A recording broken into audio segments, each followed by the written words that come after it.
How to be a better parent then? To answer this question and clear all your doubts, today we have a very special guest among us, Ms. Pratibha Malhotra. Thank you so much, Swati ma'am, for such a warm welcome and your kind words.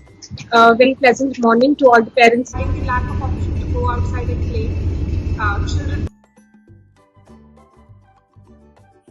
We're talking about how we can overcome these challenges and what are the common mistakes that we make. And one of the most common mistakes that we make is comparing. We have all been through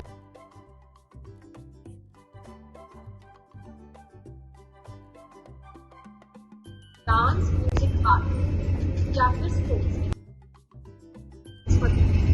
If you want your child to, after a certain point of time, keep away their gadgets, you also have to drop off your laptops